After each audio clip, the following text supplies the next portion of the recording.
Hello, everybody. We're back for week 2 of the Paydirt Bakery. I'm joined by my producer, aka Tribe, aka Lexington Steel.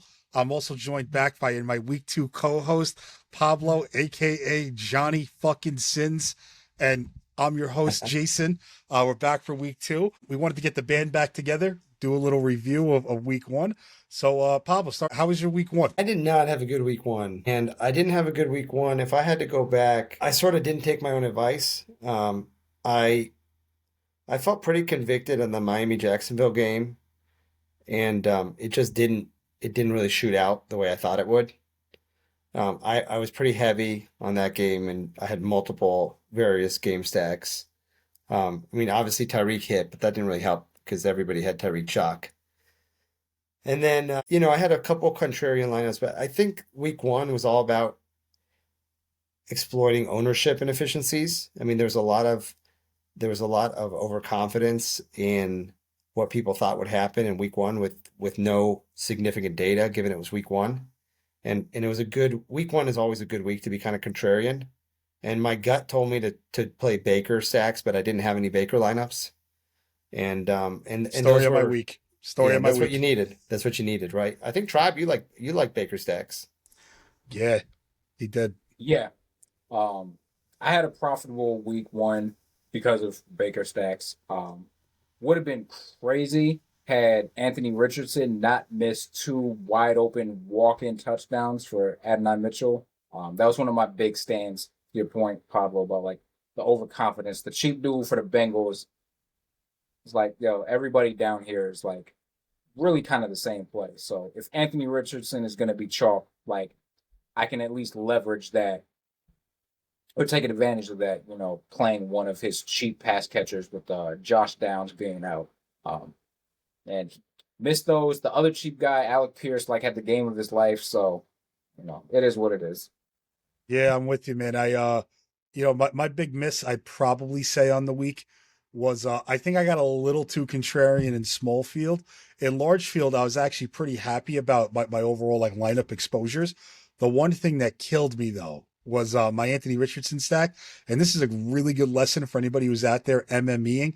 You, especially this early in the season, anybody that could be considered a pass catching option, you gotta put them in to your grouping so that way you can get exposure to them. I had 25% Anthony Richardson. I had zero Alec Pierce. I had a lot of Mitchell. I had a little bit of Doolin, and I had a ton of Pittman, but I had no Pierce, so I didn't capture that. And also, too, that Tampa Bay game, I know I talked it up last week. I got predominantly to the Washington side, which in hindsight was not that great. Daniels was fine, but anybody who was within 10 yards of him just was fucking useless. And I had Mike Evans in all his stacks or Godwin, so that worked out. But yeah, I just didn't put it together. And my big miss, me and Tribe talked about it before the show, Chuba Hubbard. What the fuck was I thinking? My gosh, Chuba Hubbard. And he was chalk. He was chalk. I thought I was being smooth. I was wrong. I was wrong. It breaks my heart. Yeah. I mean, I think one of the lessons from week one, and it kind of carries over a bit to week two, although in week two, you got to take advantage of the overconfidence and the reactions to week one, is that in general, with how small NFL sample size is, nobody really knows anything. Like we all have hunches, we all have some form of prediction, but ownership inefficiency and game theory exploitation of ownership inefficiency is a huge part of NFL. And I think for me, I didn't mind. I did feel conviction on that Miami Jacksonville game. I think overall offenses were rusty in week one. In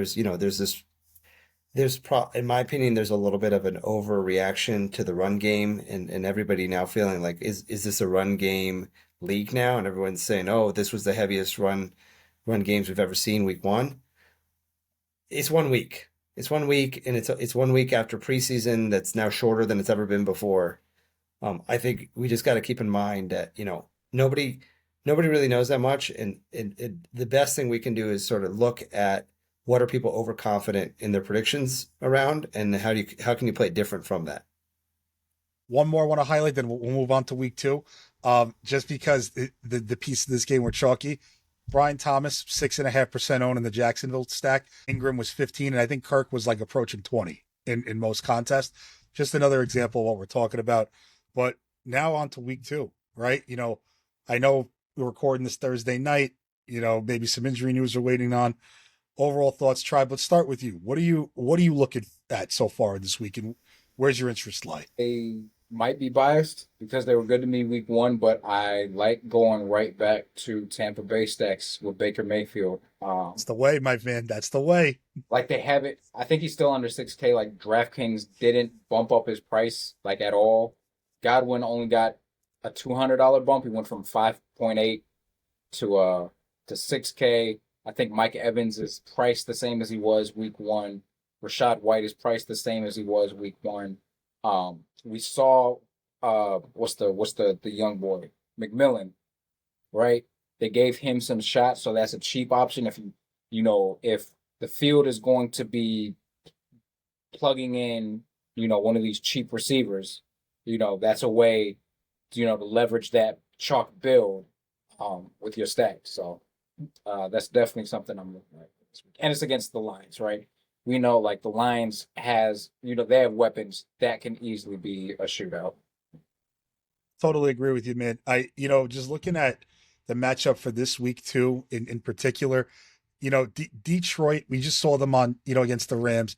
It's going to be a higher scoring game. It's going to be in a dome. While I think Detroit has a good defense, like they could still be had through the air a little bit. I think Matt Stafford kind of showed that, when, the Cooper Kupp was the only, available stud left on that team. And like, they just didn't want to cover him for like 2.5 quarters. I totally agree. And yeah, nobody really got priced up at all. Mike Evans did a little bit. The only thing about this game that I don't love, and I like the Detroit side too, is that it is pricier with the wide receivers. So if you wanted to go like a double with Evans and Godwin, it's manageable, but it feels a little bit more tight this week. I know Godwin's at 6K now. Maybe some of the other options I'm considering are making it feel tight, like around it. But I love that call with Tampa Bay. I'm with you. What about you, Pablo? What do you have your eyes on so far? Yeah, I mean, I would say just big picture. It's a big slate. We don't have teams on bye yet, so we're gonna have a few of these before it's a little bit more manageable. I think this is a slate that's actually pretty easy to make smaller. We've said that for other sports outside of football too, which is, don't get overwhelmed by the number of games. Find the best game environments, whittle it down to your favorite 2, 3, 4 games that you really like, build around them. Obviously in smaller field, like the stuff I play, I tend to hyper correlate, and it's a little easier to sort of say, I'm going to focus on these games. I'm with you guys on Detroit, Tampa. I like both sides of that game. I think that there's a number of ways you can build around that game. I think Arizona and the Rams are interesting. I mean, with Puka going down, that opens up a lot of value on the Rams side. I think Kyler will be chalky, but no one's going to play Marvin Harrison after he dudded week 1. That's going to be a major overreaction to his first ever game. And like I said, the Rams have a lot of value. And then, I'll get into this as we kind of go through the list, but I have I'll just won't beat around the bush. I've got my one sneaky stack this week is Dallas. I still, for whatever reason, everybody wants to say that. I don't know what it is, and maybe it's like a backlash to the America's team thing, but my sense is that the DFS crowd and fans in general are just really low on Dallas. They were heavy underdogs against Cleveland, and they showed out, and they're not projecting as very owned. And to me, I think that they're an underrated team right now. It's really not that hard to build Dak, CD, with their new tight end who's free, or with Cooks, who had a big game. So I think that's a really, really sneaky stack this week. Yeah, all those make sense. One note I wanted to say, Tribe, I should have said this when you brought up Tampa Bay and Detroit. That game actually opened at a 48-point total. It got bet up to 51, and it's at 51.5 right now in some spots. So there's a lot of really smart people that are wagering a lot of money that think that game's going to shoot out. Rams, obviously, yeah, we know that one too. I totally agree with you. I think the Arizona side is actually kind of sharp, and I think it's small field, going something like Kyler Murray, Harrison, if you could find the value, McBride, and then going like Kupp and Kyron, like something like that, I think is, a base for it. You might need to pivot a little bit because of pricing. And yeah, I totally agree with with Dallas. New Orleans, it's going to be one of the tougher defenses that Dallas sees all year. But Dallas is a team who plays a ton of man coverage. They've also been the best in the last 2 years at beating man coverage. So, if you want to man up CeeDee Lamb and Brandon Cooks, like be my fucking guest, right? It's probably not going to work. The one game that I like to, and I'm going to go a little off the board because you two hit every game I was going to talk about. You're both going to throw up a little bit. You probably know where I'm going with this. I've said it. I'm going to stack them. Sorry, tribe. I know you're shaking your head at me. I want that Giants Washington game, man. I knew you were gonna go there. I want pieces of it, dude. I get it's gonna be a dumpster fire, but people don't understand. Like, the biggest overreaction potentially could be that Daniel Jones sucks. That stack with him, Malik Neighbors, bringing it back with Terry, or even if I want to take the Jalen Daniels side and just go Neighbors and McLaurin or Neighbors and Ertz, I'm not spending a ton of money. And like, Malik Neighbors still got 9 targets last week. Like, he's gonna be fine. Don't forget 4,300 Wandale, and also my guy. We're gonna talk to him in the tight end section. I wrote him up in the tight end, a tight end positional breakdown that's gonna be going out tomorrow for all of you who subscribe to the newsletter. Yeah, maybe you go a little, Neighbors and Theo Johnson stack. You could do that, but I know. I don't Talk think me out of it. Crazy. Oh, nice. Daniel Jones does suck. As a Giants fan, he sucks. He does. What I don't mind doing, though, and this is kind of off the board, I do this in college football a lot. I haven't really done it as much in NFL because we haven't really had this scenario happen yet, or at least not to the same extent. Jaden Daniels has elite rushing upside. He does. The passing game looks a hot and fiery mess. Malik Neighbors is a volume monster. His quarterback is trash. I actually don't mind stacking Jaden Daniels with Malik Neighbors and just hoping that those are the only 2 players in that game that do anything fantasy relevant. It's possible, man. It's possible. And the one thing this is my only word of caution with that game. I would like it more if it was sneakier. Right now, Jaden Daniels is predicted, I'm seeing as the chalkiest, or if not the chalkiest, one of the chalkiest on the slate. It's just one of those spots where, like, I think ownership for me will play a big deciding factor. Like, if people are on that game, I don't want it.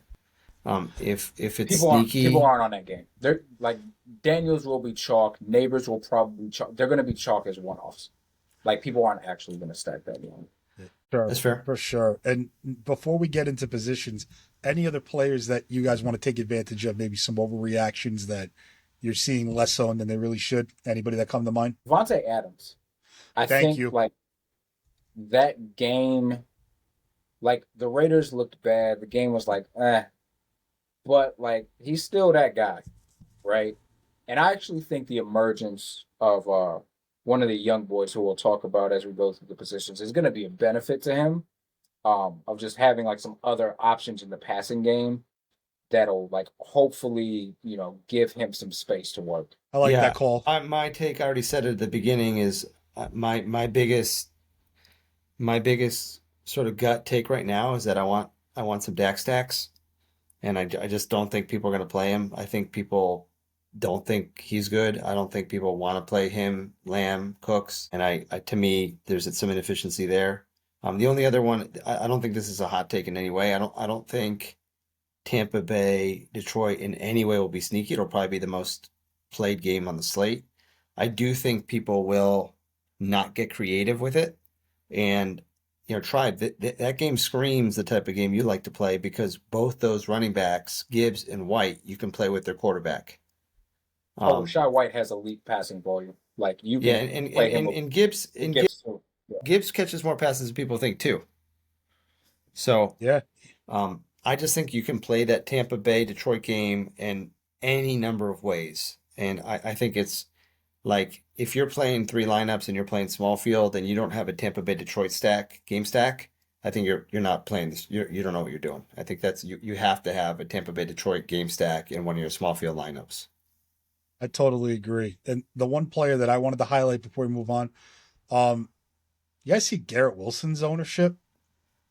$7,100. He's a $7,100 receiver. We got him for a nice projection at Paydirt right now, showing 5% ownership in a game where the Jets are they have a nice team total. They're going to score. We saw it. It was him and Brees, and then Allen Lazard when they couldn't get it to those two. I like Garrett Wilson to bounce back a lot this week. He's going to be that low owned. Uh, I think Jonathan Taylor is going to be completely unowned. Going into last year before that injury, right? Like we were thinking JT was like workhorse, old school, dominant, top tier running back. He will not be owned at 7,700 this week. I don't know. With Green Bay, after that injury to Love, I wouldn't be that surprised if Indy just goes out there, just runs it down their throat all game long. You're more of the watch football guy, Jason, so you can tell me about the scheme, why that might be a good or bad idea. But I just would find it unsurprising if Jonathan Taylor carries the ball many, many times and scores two in that game. So with Jonathan Taylor, he's a guy that I'm going to look to roster a little bit. It's not because I necessarily think it's a great matchup. I just think that you have Malik Willis starting at quarterback. The betting line, ironically, is like still giving Green Bay like a puncher's chance here. Like they're only 3-point dogs at home from what I just recently saw. I just think that Anthony Richards with his legs is going to get them around the goal line a few times. I wouldn't be surprised if this is that Jonathan Taylor 2 touchdown game. And if they do find themselves up like most people think is going to happen, yeah, like I don't know why you would run out your franchise quarterback who might only have a 5 year shelf life if he doesn't start sliding, right? Like I don't know why you would do that. So in the scheme against Green Bay, it makes sense. He could definitely run. I think he's going to have more pass catching opportunities. The Texans did a really good job of stuffing the flats, and that's why they actually got beat deep a few times. I think they were prepared for that. Here, Green Bay is not going to defend that. I think Jonathan Taylor might have 3 to 5 catches this week too. So I do like him, and at that ownership, hard not to be interested in him. Very hard. But and also too now, going position by position. I know we talked about some of the games we like. Actually, let's go into our running backs. The models have some spicy takes at running back this week. I'm sure you both have seen. Tribe running back plays. Give me 2 guys you have your eyes on right now, like a high and a low, however you want to go about it. Yeah, I guess I'm kind of a chalk donkey with this, but like Brees Hall, we mentioned with the Jets, like it's just he's got all the volume, right? He's pretty much game flow agnostic. He's getting carries. He gets the targets. Um, his price is fair. On the value side, this one depends on injury news.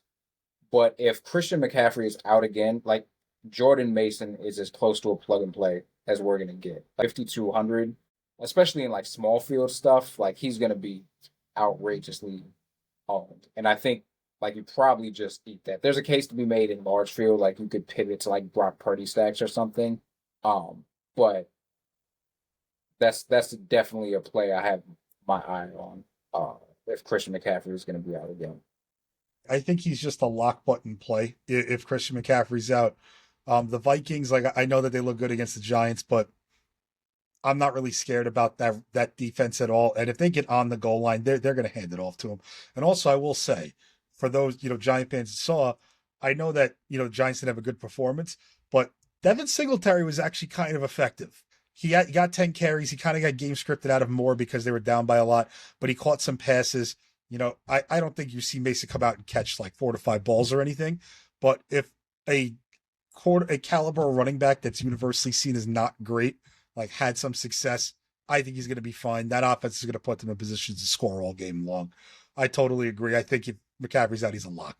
What about you, Pablo? Who do you got your eye on? Yeah, I mean, I think running back actually this week is kind of nice because we got the obvious plays. I mean, everyone's going to be wanting to play Kyron and everyone's going to want to play Brees Hall, and I don't have a problem with either one of them. I think Gibbs and White are both interesting just because of the game environment and the fact that they both catch passes. And if that game blows out and it's a track meet, you could see both of them going off.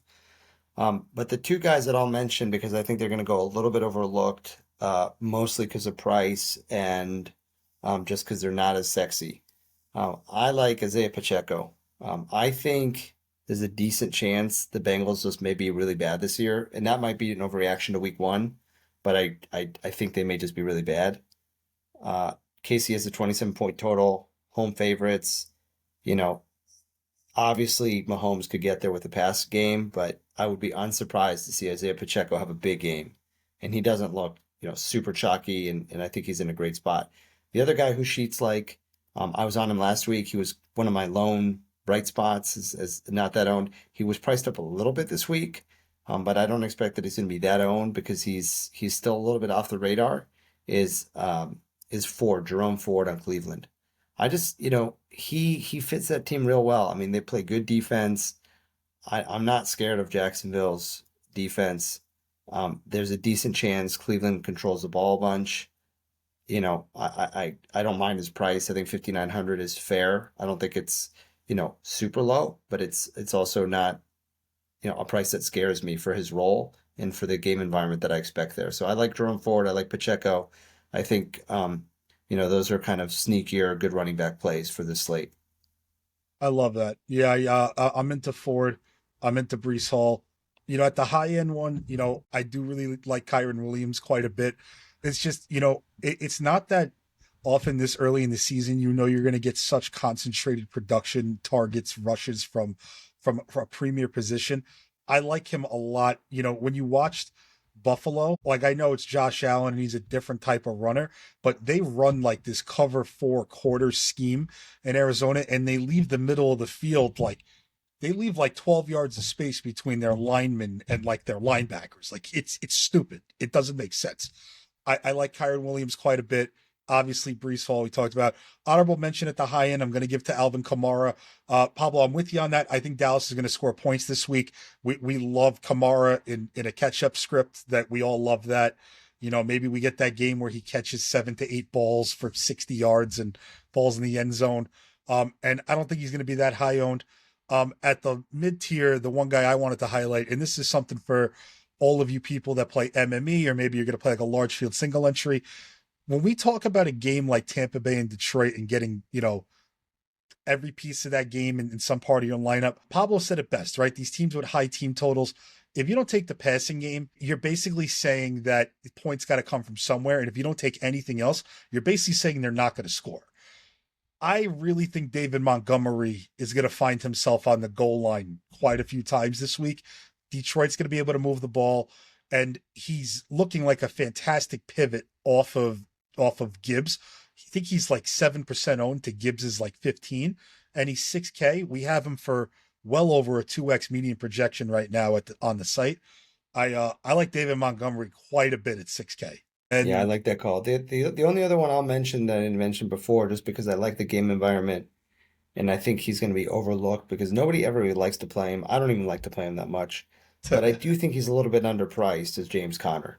I just, uh, you know, um, Donald's not there anymore in LA. I don't know about the interior pass D or run D, but Connor is the type of dude who gets into these games sometimes where, in general, I think James Conner is overlooked overall, and I think that people are going to want to try to get Kyron, and no one's going to want to play Connor opposite Kyron. So I think James Conner is going to be very low owned in a game where, he could do fine. yeah, I would agree with that. I think he's arguably the most underrated running back in football. So I'm with you. And now that we touched on running backs, we have some really good wide receiver plays too. Tribe, wide receivers. What do you got your eye on? Ignore like the obvious elephant in the room spot. I'll let somebody else talk about like who the Well, you're highest the project. chalk donkey, right? That's you. You're the chalk donkey. Yeah, yeah. Self-proclaimed. Self-proclaimed. Lexington Steel chalk donkey right here. Just you own it, man. Go for it. You're good. Like, bro, Cooper Cup could legit see 20 targets in this game. Like, he could hit 15 fantasy points on DraftKings just off targets, like off catches alone. And he's 7,600. Price is egregious. Like, this is a guy who we have seen in the past get priced up in like the 9K range. So at that price, you take advantage of that. I don't think you like make it more complicated. And I'm king of that quarterback, running back, receiver. Like you can play Stafford, Kyron, and Cooper Cup, and no one is playing Stafford. Like that is inherently just going to lower like that grouping of guys. Like if you go that route. Oh, that's something I'm looking at. And then one other receiver that I'm looking at is Lad McConkey from the Chargers, right? Like this Chargers offense lost Keenan Allen, Eckler, Mike Williams, like 85% of their volume needs to get replaced. So I think he has a legitimate shot to be uh, the one of the main parts of that offense. And on a site like DraftKings with the PPR scoring, I think he's a guy who could rack up, with the receptions. Yeah, I think we're in full agreement, right, on Cooper Cup. I don't remember the last time I saw a wide receiver over on the site at that price carrying almost like a 3x median projection. It's a little crazy, right? Like last week with Tyreek, we had Tyreek like 3 or 4 points below that, and he was 1,100 more. Yeah, Cooper Cup's just a smash. And also too, I love what you said about McConkey. I totally agree. There was a lot of rumblings in training camp that like they don't know who the number one is because like nobody's established it, not because they didn't designate it. And yeah, he looked good. And the best part about it, it was a tough matchup. They have one of the best nickel corners in football in LA, and he was able to get open. They schemed him open. I love that. I love that call. What about you, Pablo? Who do you got your eyes on? Yeah, I don't feel like I've got any like super sneaky takes on wide receivers this week, which is kind of why I'm thinking I may want to be a little more contrarian at running back and with my stacks. I love CeeDee Lamb in this game, but I think he's going to be real shocky. So the way I want to play CeeDee, I think, is by pairing him with Dak and then maybe throwing in Brandon Cooks in there. I think Brandon Cooks' role was maybe more than what people expected. He looked like he got a lot of action week one. So, I think when you're playing a chalk piece, ask yourself what you're getting out of it. It's kind of the same point Tribe made at a cup with Stafford. Like it's okay if you think it's good chalk and a one-off, but you really don't get that much out of leverage out of that. But if you pair it with a quarterback and that receiver goes off and carries the quarterback or vice versa with him, I think that's exciting. Again, I want to play that Detroit Tampa Bay game any which way I can. I don't think Sun God will be sneaky, but he's pretty pricey, 8,100, and I think people will find other ways to play that game. So he may not be as chalky as expected. And then the other guy on the high end that I think is interesting is Debo. Debo is one of those Swiss Army knife players. I mean, Shanahan likes to use him almost as a running back at times, puts him out wide, puts him behind the I formation, basically plays him everywhere. And he's healthy right now. I mean, Debo, the issue with Debo every year is that he's so physical. He always ends up hurt halfway through the year. So he's good right now with McCaffrey still banged up. I just think, I'm not sure. Debo didn't blow up week one because Mason got so much. But like I think we're talking a different story if Debo scores a couple of those touchdowns instead of Mason. And I think you guys mentioned it before. Mason will probably be pretty owned this week. I don't think he's bad chalk by any means. I'm sure I'll have some, but I think Debo maybe won't be as owned as he should be. Yeah, I agree with everything you just said. And also with Debo too, people don't know this. He actually, if I'm pretty sure, he fell in the end zone and they called it back because of holding. So he could have had a monster game. I kind of think you could play that game too with the same way I'm thinking about like Kyron and Cup. I think you could play Jordan Mason and Debo together, and you don't even have to stack Purdy. I think if you wanted to do that, if you wanted to be really ballsy and play Justin Jefferson against the best defense in football, arguably, like you can. But no, I like that call. I totally agree. And I think if McCaffrey's out, he's going to get more rushing opportunities, and he's probably going to be good leverage off of Mason. I'm in full agreement. One guy I had my eye on at the high end that's not named Cooper Cup. Tribe stole my Devontae Adams thunder earlier, so I'm gonna have to pick somebody else. I'm gonna go right back to Mike Evans here. That game, I know all three of us love it. It's no secret, but Mike Evans, you kind of saw what Baker did to the same exact defense last season. They've seen it before. It's not going to be anything different.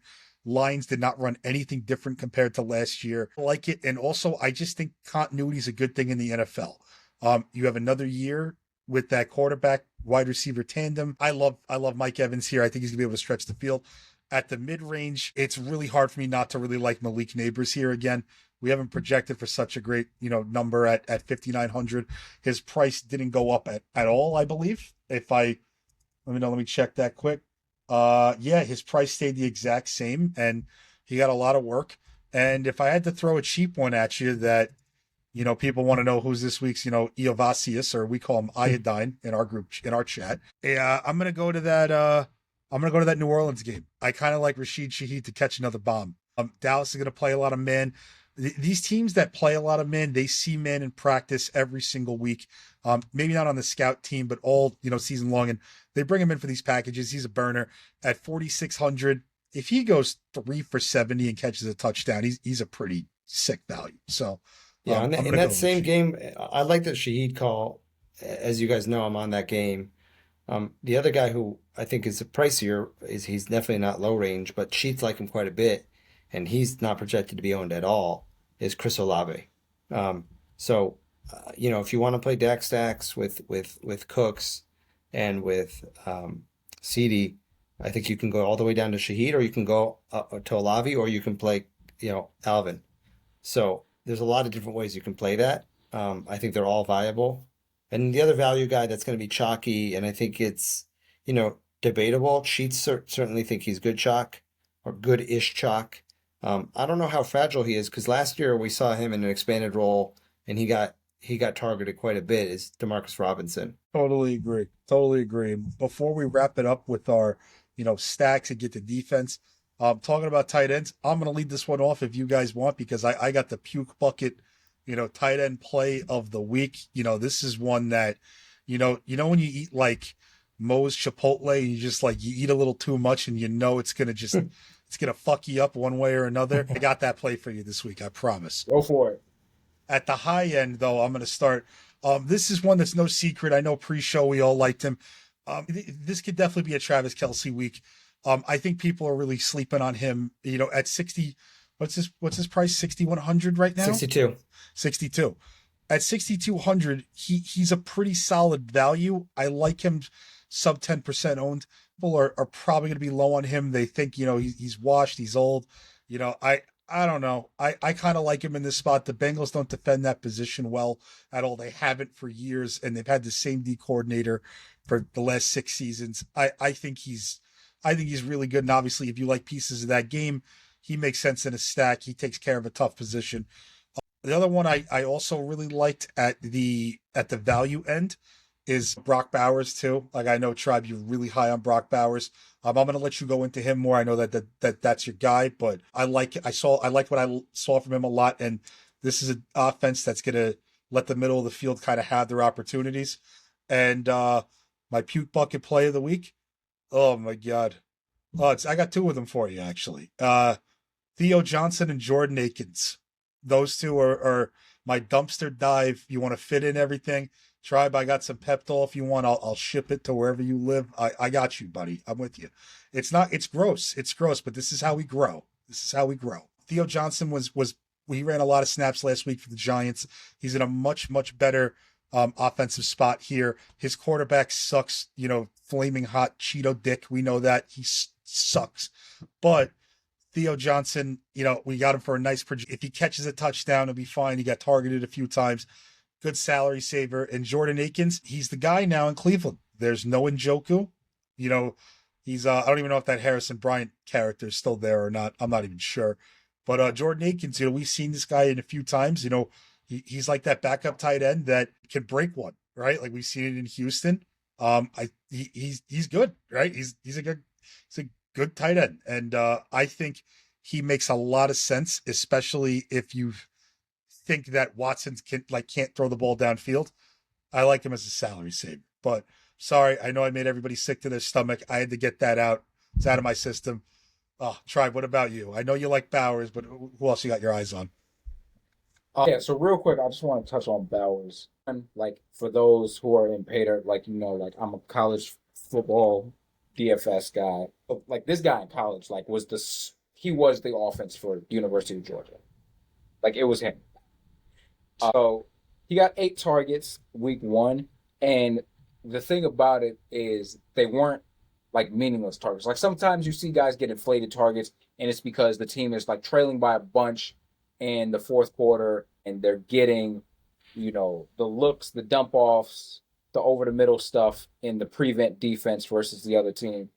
No, these were 8 legitimate targets where they're looking to get him the ball. So I like that. Aside from that, I think people are way too low on McBride from Arizona. The offense overall, just the passing offense, wasn't great in week one. Part of that is because I low key think Kyler Murray sucks and is not a good leader at all. But he still got the same role, right? He was still out there, same number of snaps, running the same number of routes. All of that's still the same. So I'm willing to chalk that up to week one rust and go right back to him, especially in this game environment. I love it. I love it. What about you, Pablo? Yeah, I mean, I'm with you on Travis Kelsey in this game against Cincinnati. Just think KC could just stop them. Obviously, Laporta's, I don't think sneaky in that game. I'm with you on McBride. I think those are the three obvious to some degree pay ups. The pivots I think that are interesting to me, Kittle. Again, Kittle's one of these boom bust guys. Like you'll have games where he does nothing, and then you have games where he just blows up. I just don't think he's going to be owned at all at 5,500. The matchup doesn't stand out in any great way. I just think his role, he's going to have games where he blows up, but he's also going to have those zero games. So I think he's interesting. The guy who I think I'm curious, this is more a narrative thing. Trevor Lawrence didn't have a great game week one. I'd wonder if he kind of starts peppering Evan Ingram with a little bit more short mid-range passes and Ingram gets more action week two. I'm not looking to pick on Cleveland, but I always love a little mini running back tight end correlation. So a little Ford Ingram opposite of each other. I'm with you on Bowers. I mean, I don't watch him much college, and I was even aware of how much of a beast he was. 4,400 is, I guess, a little pricier than I'd like to see for him. What scares me about that game is just that Las Vegas, the Raiders, they have a 16.5 total. Just scares me. Like it's so low. I just don't know. I mean, I guess he could get through volume, or he could score one of the touchdowns, but it's just really low.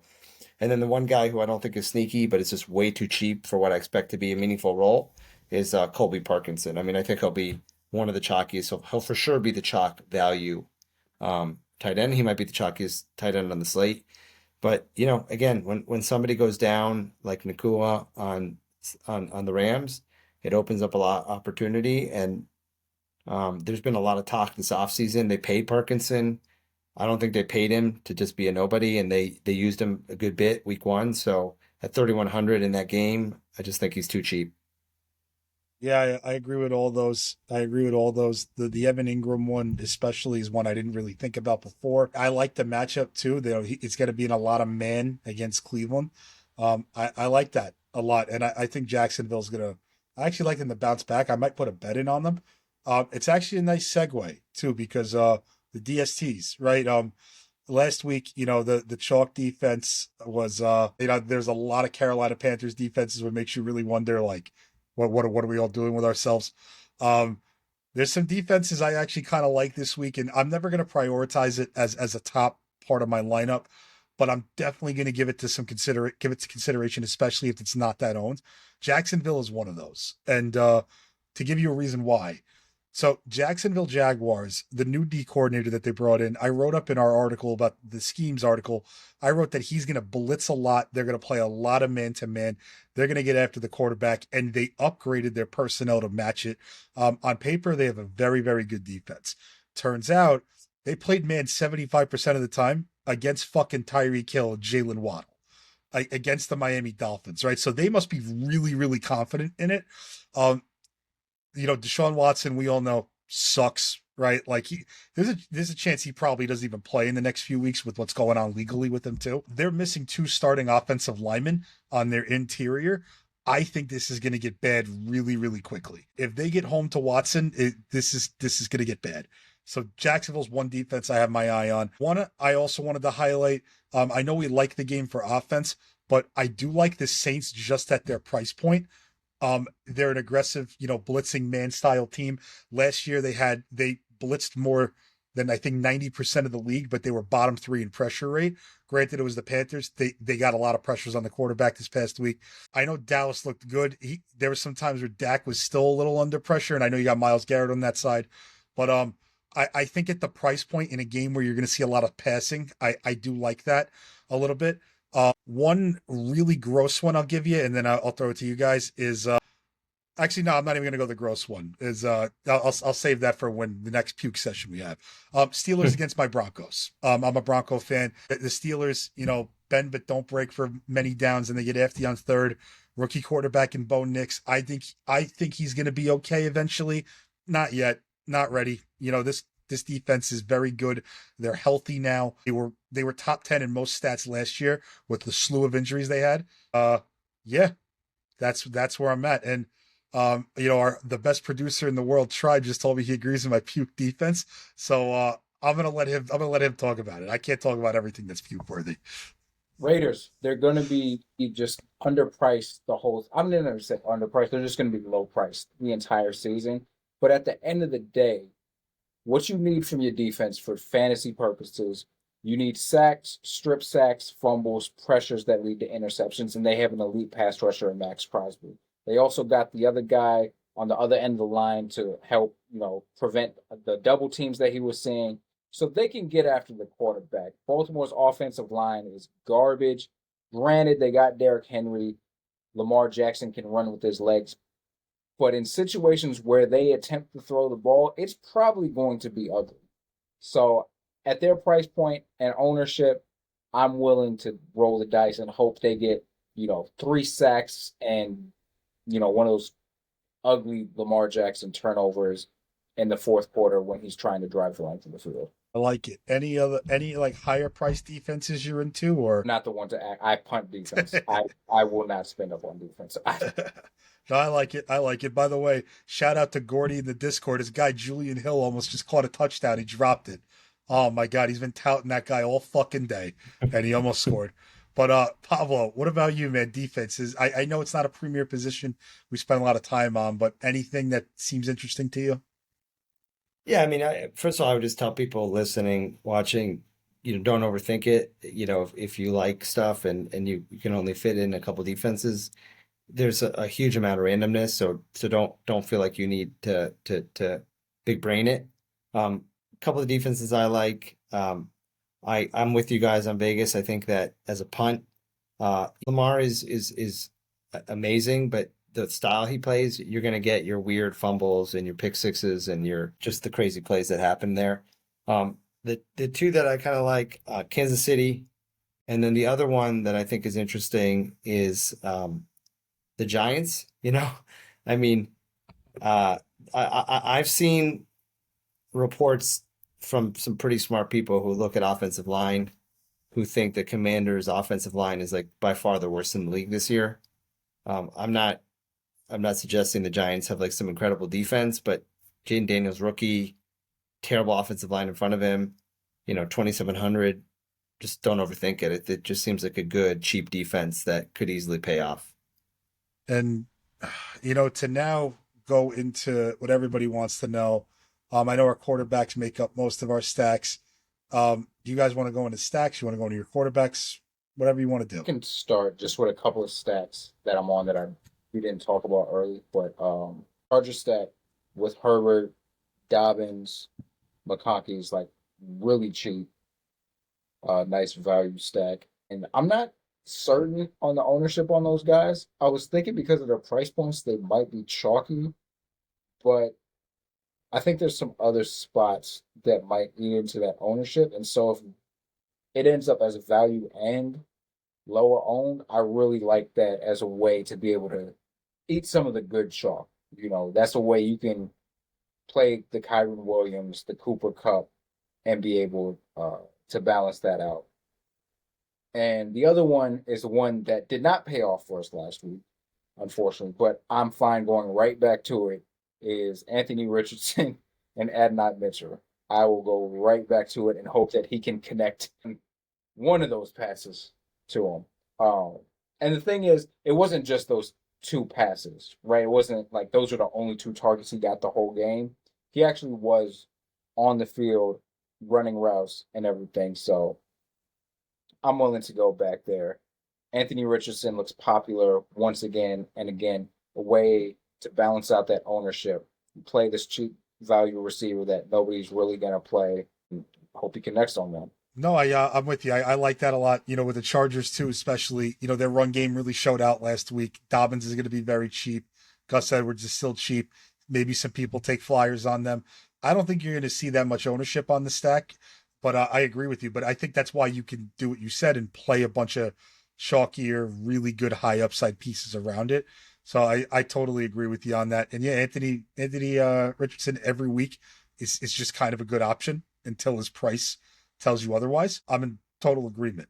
What about you, Pablo? Is there any contrarian stacks that caught your eye? Yeah, so no, I mean, Tribe said it up from the jump. I mean, I'm curious to see if he's going to be this low owned, but if Baker is as low owned as I'm seeing him, man, it's going to be for sure. I mean, I'll admit it feels a little bit chasey after week one, and I'm always a little bit paranoid about chasing the prior week, and I'm asking myself, like, do I like him because I'm chasing? But I don't think I do. I like him because he's 5,900.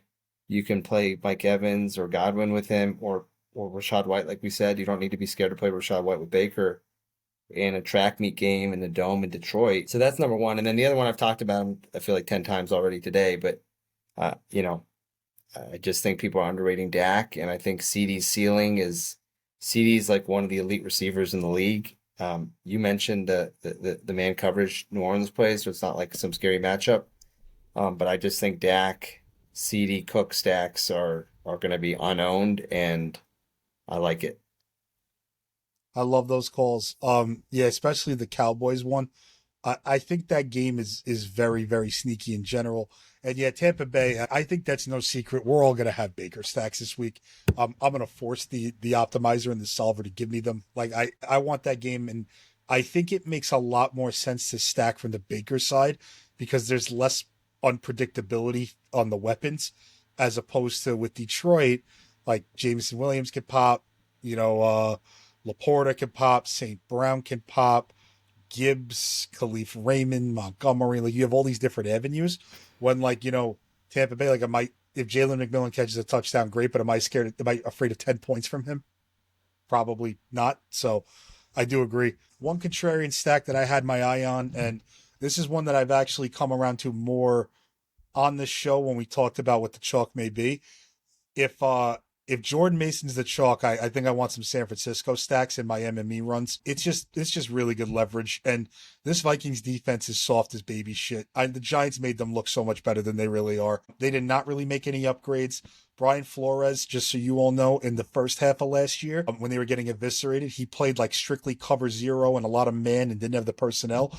He kind of switched it to a cover three, and they were a reputable passing defense. Granted, they played some backups in their own right in the end of last year. I didn't see anything that really impressed me on them. I like San Francisco quite a bit. And the second other contrarian stack that I wanted to mention, and overall, they may not be super contrarian at their price point, but I think they're going to be, in the grand scheme of things, not as chalky. Arizona, I think people are going to go down those passing options. I know we talked about them.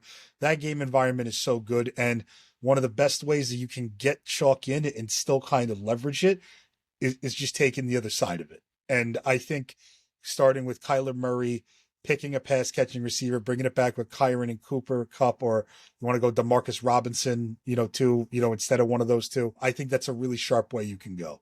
So that's where I'm looking at for contrarian stacks. How do you get? Let me ask you guys a question on a not contrarian stack. Probably will be one of the most owned stacks, but I'm curious to see how you guys feel about it. Are you inclined to have a Mahomes stack, or are you inclined to either play that game with minis or do something like I was saying and play Pacheco instead? How do you guys feel about Mahomes in this game this week? You want to lead off with that, Tribe? Yeah, I'm gonna be honest with you. I am fine fading that game. I really think that Kansas City, as much as they can, is going to kind of ease their way into the season. They kind of remind me of the Miami Heat back when they had Bosh, D Wade, LeBron. Like they kind of wouldn't turn it on really until they needed to because they knew they were going to be in it at the end and they wanted to make that run. And I feel Kansas City's kind of in that same spot. And to your point, with Cincinnati, like they don't look good. If Cincinnati comes out and plays like they played against the Patriots, at most I'd be inclined to play Pacheco because I agree. I think they just run Pacheco, they get Rashee Rice involved, and they kind of just take the W and go home. But at their price points, I don't think that I'm worried about any of them having slate breaking upside. Maybe Kelsey, just because of the scheme thing that Jason spoke about earlier with how they're just really bad at covering tight ends. But even with that, I don't, you know, he's the guy. If there's a guy that they kind of want to save until they really need him to pop off in the games that matter late in the season, it's Kelsey. He's their Um, Kawhi Leonard. He's their right, Kawhi exactly. Leonard. Yeah, yeah. You I'm with know, you, man. I'm probably so that's fading that's kind of where too. I'm at with them. Yeah, and I'm the other thing probably that's fading too. yeah, I mean, to your point, Tribe, I think the price is part of what makes it hard. I mean, Mahomes is 7K, Rice is 6,700, which isn't that bad. Kels is actually the one who's probably most fairly priced to 6,200, so I don't hate that call at all. But the one who got crazy price is Worthy. I mean, they priced him way up. I mean, Worthy's not playable this week at his price. What they Yeah, price him up he's to? 6,100? I Oh, mean, nah. I on mean, Yeah, five on 5 targets week one, 4 targets. No way. And one's a yeah, gadget. yeah. He had a gadget play touchdown. Come on. Yeah, Yeah, and I know we don't have to. I know we don't have to correlate in this world of Sims. You don't have to bring back, but there's nobody on Cincinnati to bring it back with. I mean, I guess you could play Chase if you think Burrow's wrist is okay and the Bengals bounce back, but no thanks. Not at 7,800. I totally agree. There's for me it's about the pricing, and for people that are not subscribed to Paydirt, one of the reasons why you got to subscribe is our range of outcomes models we have that James McCool put together. We actually can look at every stacking combination sorted by price. Kansas City has 3 of the top 10 price, double stacks this week. And it's going to be owned, right? Like that's the thing. It's going to be owned, and that's where I'm probably going to pass on it. Kelsey, I'm definitely into. I like Pacheco quite a bit. If you want to take a flyer, a cheap guy, go for it. But yeah, the pricing really, really has me discouraged. And with that said, you know, before we get out of here, is there anything, last minute, thoughts you want to, highlight for this week? Is there anything you want to, give, let people be more aware of? Week 2 is notably a very profitable week for a lot of, sharp players. So, what's some wisdom we can give the people? be mindful of the contests you're playing and make sure that you're building to win those contests. Don't focus on trying to build the perfect lineup. Don't worry about what is going to be optimal, what is going to win the contest you're in. If you are in the $20 three max, which I don't even know what that is for NFL, like 1,400 people, like you don't need to get super crazy. If you're throwing shots in the middle, have at it. Do what you want. But just be very mindful of how you're building and build for the contest you're in and build for win equity, not to be perfect.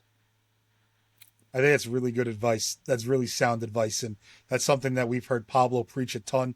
Doesn't matter what sport it is, NFL, MLB, build for the contest you're in.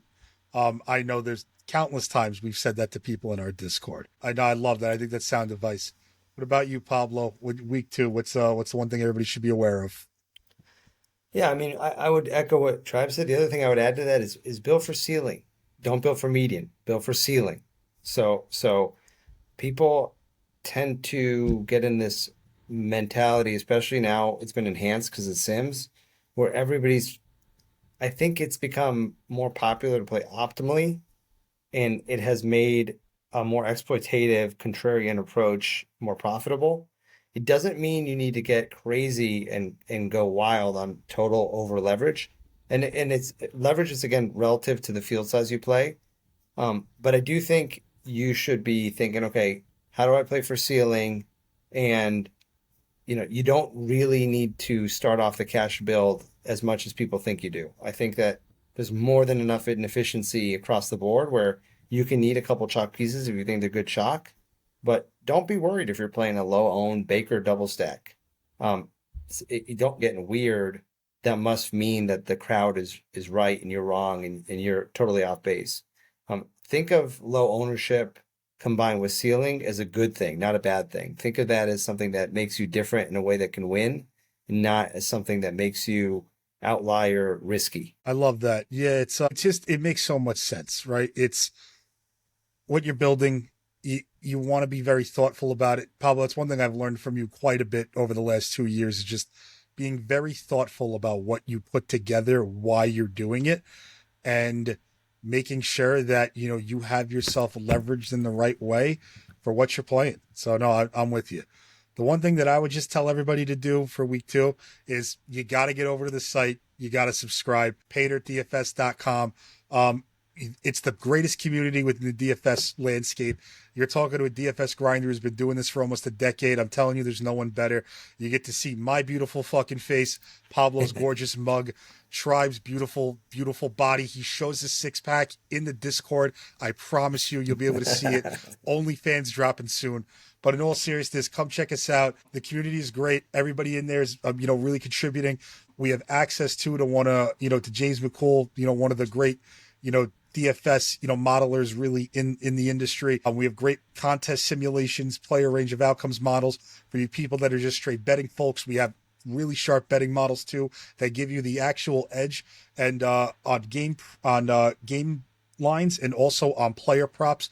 We have a prop simulator that can simulate any prop you have at the odds, what the line is, and really tells you a bet, don't bet. But yes, stay tuned. We got a lot more things coming. If you haven't subscribed to the newsletter, either at Paydirt DFS, it goes out Wednesdays and Fridays where we cover position by position, some of our favorite areas we want to attack for the week and some of the best bets on the week as well. And yeah, give us a shout. Let us know next week too what kind of questions maybe you want answered from us, and let's have a profitable week too. I thank you both for joining me again.